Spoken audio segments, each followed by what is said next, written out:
मित्रांनो, लाडक्या बहिणीसाठी अतिशय महत्त्वाची बातमी आहे। लाडक्या बहिणींना हा व्हिडिओ संपूर्ण बघा, म्हणजे तुमच्या संपूर्ण माहिती लक्षात येणार आहे।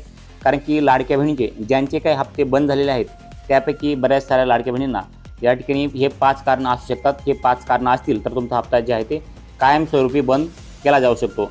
ते म्हणजे जर पहिलं या ठिकाणी पहा, महाराष्ट्र राज्यातील रहिवासी नसताल तर त्यांच्यासाठी पण हप्ता बंद होऊ शकतो। आणि जे महाराष्ट्र राज्यातील रहिवासी आहेत त्यांचा हप्ता बंद होणार नाही, पण जे रहिवासी नाहीत त्यांचा हप्ता बंद होऊ शकतो। तसेच राज्यातील विवाहित, विधवा, घटस्फोटित, परित्यक्ता आणि निराधार महिला, तसेच कुटुंबातील केवळ एक अविवाहित महिला जी आहे ती पात्र असू शकते। परंतु त्या व्यतिरिक्त तुमच्या या ठिकाणी तुमच्या कुटुंबातील 3 महिला जर या ठिकाणी लाभ घेत असतील तर या ठिकाणी पात्र होऊ शकणार नाहीत।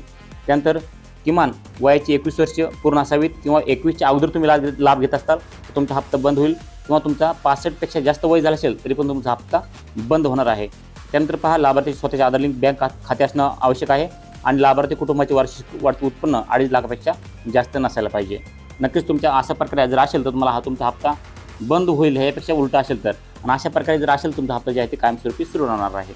नक्कीच तुमच्या या सर्व अटीमध्ये तुम्ही पात्र आहात का नक्कीच कमेंट करून सांगा। तुमचा हप्ता बंद आहे का सुरू आहे, जर बंद झाला असेल तर कोणत्या महिन्यापासून बंद आहे नक्कीच कमेंट करून सांगा। त्यावरती पुढचा व्हिडिओ आपल्या चॅनलवरती येणार आहे। धन्यवाद।